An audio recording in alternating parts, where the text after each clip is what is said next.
start off with you. Going last weekend, what did that mean to not only go back close to home and play in that tournament, but to have the kind of success that you've had, and what do you feel like has been the key to being able to be that successful early with this team? Last weekend was just a dream, being able to play in front of my family, being able to see all the girls I've grown up with was amazing.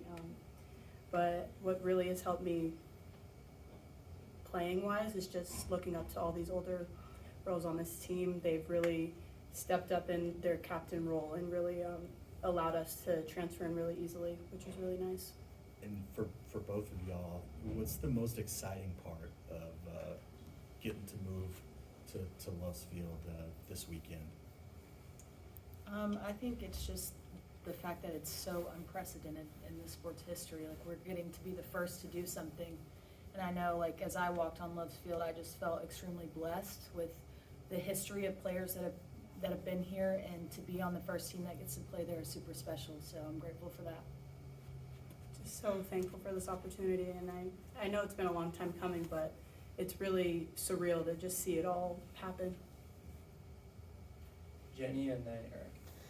To both of you, Patty's not usually super emotional, but in here she had to kind of stop herself a couple times as she talked about moving to Loves and just all that it means for the program and for her.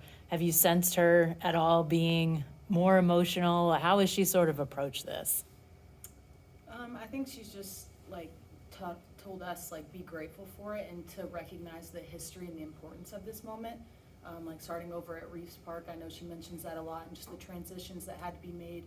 And so I think it's just like being grateful and understanding this isn't always where the program has been. So yeah.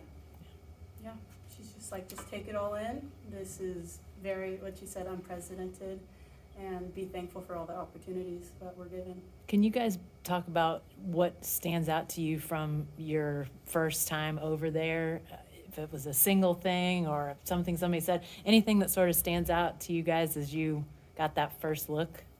Just the amount of stands or chairs that were in the stadium. I've never been able to play in that sort of situation, which is going to be insane to play in, but it just shows that the sport is growing in a really good way. Yeah, I would second that. That's definitely what I noticed first. And just to see that many seats and be able to imagine all of the fans and the people that supported and donated, for that to come true was really cool. Thank you. When you were recruited here, how much did they tell you about this stadium? How early were they saying, hey, we're going to build a new stadium, or hey, this is where we're at? What was those conversations like during the recruiting process? I remember it was always like in the works and just talking it out, and they were like, oh yeah, sometime soon it'll happen, but being able to finally be here and see it all happen is just so insane. It's like, it's finally sitting in. Last week we had a funny conversation about Patty's first phone call to Riley during the recruiting process. What do you guys remember about the first phone call you received to her about recruiting? Did you believe it was her? I guess last week they didn't believe it was her. What was it like, that process, that first phone call with Patty?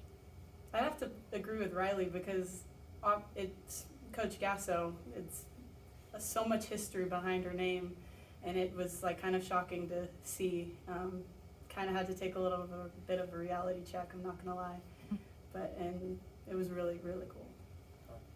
Yeah, I would say the same. I was actually on my way home from somewhere, I can't remember where, with my mom, and I was like, get out of the car. Like, we pulled over to a gas station, and she got out and, like, went in, and I locked the car door because she came back and was like, are you on the phone? Go away, go away. But I would just kind of say the same thing. Like, it was surreal. It was like, this is Coach Gasso, 7 national champions, so just an honor to be called. Thanks, guys. Bob and then Chapman. Karlie, a couple for you. Just one, the change in your mindset, not having to be the workhorse, and then what this weekend's gonna be like having your former team here. Yeah, super awesome to have a whole staff and to be able to rely on other people. Not that I couldn't before, but just to be able to fully trust in the depth of it and not have to be mentally ready all the time is super awesome, and I love every picture here, but it's super cool to have that. And I'm just really excited. I think it's a perfect weekend, the new Love Stadium, and getting to see everyone. And I have great memories from Liberty, so I think it'll just be a special weekend for me. Carly, we're so much in the bubble here. We've known since the announcement of the stadium, that pathway. For you guys that weren't in Norman, is this something that made waves across locker rooms in college football? Like, hey, did you see what Oklahoma's doing? Like, is that something you were aware of before even Coach Gasso called in the recruitment and that kind of thing? Yeah, so actually, we had talked about whenever I was at Liberty, Coach Richardson had come up to me and was like, hey, what do you think about going to play in the first tournament that OU is hosting at their new field? And so we had already kind of agreed and planned to come play here before. So it was definitely news in other programs, and just like, wow, this is really cool. Like, look where the sport is growing. And then for Ella, a lot with Mary Nutter or the first time at Hall of Fame with new pieces, it's a conversation of what are the veterans telling you about how to handle the atmosphere, things like that. Have the veterans had any advice, knowing that being surrounded's not new, but it's a new stadium, new environment, like no one has experienced what's going to happen this weekend? I think all of us are just like go in and play our game. The outside part, trying not to let that affect us. But obviously, it's going to be a different environment. But just really sticking to our plan and our game. Holden and then James. Yeah, just wondering if you all have talked about who's going to get the first, home run, strikeout, things like that, like the competition aspect between yourselves to do the first at the stadium. I don't feel like we've really had too much talk about that, because I think it kind of goes back to what Ella's saying, is we're not really worrying about the new feel or things like that, but just kind of sticking to what we do and how we play. Yeah, I agree. I agree with that. It'll come when it comes. Yeah. It'll happen. Hopefully first day.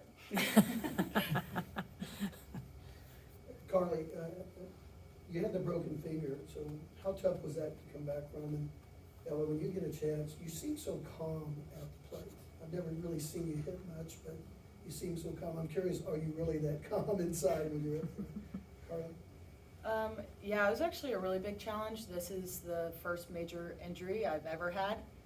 So just that aspect alone was challenging, but I've had great people around me from day one. The doctors, surgeons, all of the medical staff. Mara, our AT, is wonderful. She's helped me every day just with mentality, physically. And so it was tough, but with great people around you, it's easy. And so I think once I was healed, it was like, all right, let's go. Like, no more worry about the pinky. So. Was it painful the first time you threw? Well, I actually threw the day I broke it, so yes. But no, we started out really slow and did a progression, so it didn't hurt. I do my best to just like keep all the outside voices shut off, and I really focused on my breathing, and that's what helps me stay calm, because if I start to lose track of that, that's when I start to get all ramped up. So just really focusing on my breathing is what's helped me stay calm in no matter what situation it is. You know yourself better than anybody. Has everything been kind of normal for you at the plate? Because it looks... I'd say yeah, just sticking to my plan, just attacking and keeping up with my breath is what just helped me, and that's my go-to plan. Last one for you, Lai. Carly, I think Patty blamed herself for your pinky injury when she explained it to us. What do you remember about the sequence to where that happened? And then for yourself getting here, did taking a step back or being forced to help at all in any of your other pieces of your transition? Yeah, so she had said, like, right before we did our drill, even pitchers, I want you diving, like, full effort. And so honestly, when it happened, when I dove, I didn't even think about my finger. Like, I had scratched up my face a little bit, so I was like, God, and I had dirt all in my mouth. I was like, gross. And then I looked down, and I was like, Mara, does this look right to you? Like, I think something's wrong. Yeah, that's not good. So that's kind of what I remember about that.